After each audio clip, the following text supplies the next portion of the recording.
Hi hello ನಮಸ್ಕಾರ ಸ್ನೇಹಿತರೆ. ಈ ದಿನ ನಿಮಗೆ ನಿಮ್ಮ ಕ್ಯಾಸ್ಟ್ ಆ್ಯಂಡ್ ಇನ್ಕಮ್ ಅಂದರೆ ಜಾತಿ ಪ್ರಮಾಣ ಪತ್ರಗಳನ್ನು ಡೌನ್ಲೋಡ್ ಮಾಡ್ಕೊಳ್ಳೋದು ಹೇಗೆ ಮೊಬೈಲಲ್ಲಿ ಅಂತೇಳಿ ತಿಳಿಸ್ಕೊಡ್ತೀನಿ.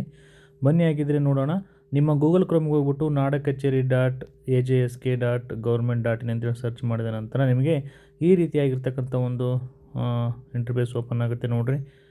Search and download caste income ಅಂತೇಳಿದೆ, ಹೌದಾ? ಇಲ್ಲಿ 4 ರೀತಿಯಲ್ಲಿ ನೀವು ಮಾಡ್ಬೋದು. ಒಂದು ಪ್ರಮಾಣ ಪತ್ರ ಸಂಖ್ಯೆ ಅಂದರೆ ಆರ್ ಡಿ ನಂಬರ್ ಮುಖಾಂತರ, ಇನ್ನೊಂದು ಆಧಾರ್ ಸಂಖ್ಯೆ ಮುಖಾಂತರ, ಇನ್ನೊಂದು ಪಡಿತರ ಚೀಟಿ ಅಂದರೆ ರೇಷನ್ ಕಾರ್ಡ್ ಮುಖಾಂತರ, ಇನ್ನೊಂದು ನಿಮ್ಮ ಮೊಬೈಲ್ ನಂಬರ್ ಮುಖಾಂತರ. ನಿಮ್ಮ ಮೊಬೈಲ್ ನಂಬರ್ ಮುಖಾಂತರ ಡೌನ್ಲೋಡ್ ಮಾಡ್ಕೋಬೇಕಂದ್ರೆ ನೀವೇನು ಮಾಡಬೇಕಾಗುತ್ತೆ, ನಿಮ್ಮ ಆಲ್ರೆಡಿ ನೀವು ಹಳೆ ನಿಮ್ಮ ಕ್ಯಾಸ್ಟ್ ಇನ್ಕಮ್ಗೆ ಮೊಬೈಲ್ ನಂಬರ್ ನಿಮ್ಮದೇ ಕೊಟ್ಟಿರಬೇಕಾಗುತ್ತೆ. OTP ಬರುತ್ತೆ, ಆ ಮುಖಾಂತರ ಮಾಡ್ಕೋಬೋದು. ಇಲ್ಲಿ ನಾನು ಆಧಾರ್ ನಂಬರ್ ಮೂಲಕ ಯಾವ ರೀತಿ ಡೌನ್ಲೋಡ್ ಮಾಡೋದು ತಿಳಿಸ್ಕೊಡ್ತೀನಿ ನೋಡಿ. ಇಲ್ಲಿ ನೀವು ಆಧಾರ್ ಅಥೆಂಟಿಫಿಕೇಷನ್ ಮೂಲಕ ಆಗುತ್ತೆ ನೋಡಿ. ಈ ರೀತಿಯಾಗಿ ನೀವು ಇಲ್ಲಿ ಆಧಾರ್ ನಂಬರನ್ನು ಎಂಟ್ರಿ ಮಾಡಬೇಕಾಗುತ್ತೆ. ನಿಮ್ಮ ಆಧಾರ್ ನಂಬರನ್ನು ಎಂಟ್ರಿ ಮಾಡಿದ ನಂತರ ನಿಮಗೆ ಒಂದು OTP ಬರುತ್ತೆ ನೋಡಿ. ನಾನೀಗ ಆಧಾರ್ ನಂಬರ್ ಎಂಟರ್ ಮಾಡ್ತಾ ಇದ್ದೀನಿ. ಈ ರೀತಿಯಾಗಿ ಆಧಾರ್ ನಂಬರ್ ಎಂಟರ್ ಮಾಡಿದ ನಂತರ ನಿಮಗೆ ಇಲ್ಲಿ ಬಾಕ್ಸ್ ಕಾಣುತ್ತಲ್ಲ, ಅಲ್ಲಿ ಟಿಕ್ ಮಾಡಬೇಕಾಗುತ್ತೆ. ಟಿಕ್ ಮಾಡಿ ಕೆಳಗಡೆ OTP ಅಂತೇಳಿ ಒಂದು ಆಪ್ಷನ್ ಕಾಣುತ್ತೆ ನೋಡಿರಿ. ಕರೆಕ್ಟಾಗಿ ಹಾಕಬೇಕಾಗುತ್ತೆ ಆಧಾರ್ ನಂಬರ್.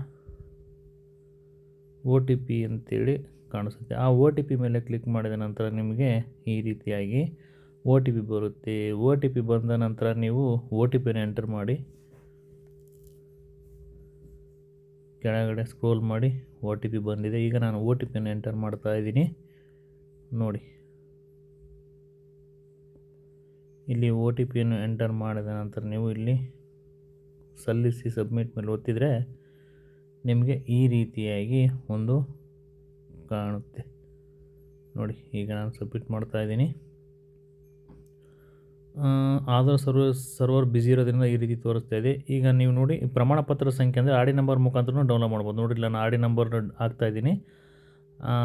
ಇದೇ ಥರನೇ ಸೇಮ್ ಆಧಾರ್ ಕಾರ್ಡ್ ಕೂಡ ನಂಬರ್ ಮುಖಾಂತರ ನೀವು ಡೌನ್ಲೋಡ್ ಮಾಡ್ಕೋಬೋದು. ಇಲ್ಲಿ ಆರ್ ಡಿ ನಂಬರ್ ಹಾಕಿದ ನಂತರ ನಿಮಗೆ ಈ ರೀತಿಯಾಗಿ ಕೆಳಗಡೆ ಸ್ಕ್ರೋಲ್ ಮಾಡಿದರೆ ನಿಮಗೆ ನೋಡಿರಿ ಅರ್ಜಿದಾರರ ಹೆಸರು, ಆರ್ ಡಿ ನಂಬರ್ ಮತ್ತು ಪ್ರಮಾಣ ಪತ್ರದ ಪ್ರಕಾರ ಏನಂತೇಳಿ ತೋರಿಸುತ್ತೆ ನೋಡಿ.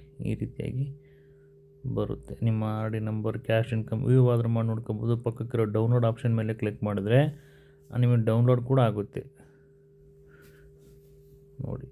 ಈ ರೀತಿಯಾಗಿ ನೀವು ಫೈಲ್ ಡೌನ್ಲೋಡ್ ಆಯಿತು. ಅಲ್ಲಿ ಓಪನ್ ಅಂತ ಕ್ಲಿಕ್ ಮಾಡಿದರೆ ನಿಮ್ಮದು ಮತ್ತೆ ಏನಾಗುತ್ತೆ, ನಿಮ್ಮ ಕ್ಯಾಶ್ ಆ್ಯಂಡ್ ಇನ್ಕಮ್ ಕೂಡ ಅಲ್ಲಿ ನಿಮ್ಮ ಫೈಲಲ್ಲಿ ಬಂದಿರುತ್ತೆ. ನೀವು ಯಾವಾಗ ಬೇಕಾದರೂ ಅದನ್ನು ಪ್ರಿಂಟ್ ತಗೋಬೋದು. ಈ ರೀತಿಯಾಗಿ ನಿಮ್ಮ ಆಧಾರ್ ಕಾರ್ಡ್ ಮುಖಾಂತರ ಅಥವಾ ನಿಮ್ಮ ಆರ್ ಡಿ ನಂಬರ್ ಮುಖಾಂತರ ಅಥವಾ ರೇಷನ್ ಕಾರ್ಡ್ ಮುಖಾಂತರ ಜಾತಿ ಪ್ರಮಾಣಪತ್ರ ಡೌನ್ಲೋಡ್ ಮಾಡೋದು ಹೇಗೆ ಅನ್ನೋದು ಈ ವಿಡಿಯೋ ಆಗಿತ್ತು. ಧನ್ಯವಾದಗಳು. ಶುಭ ದಿನ.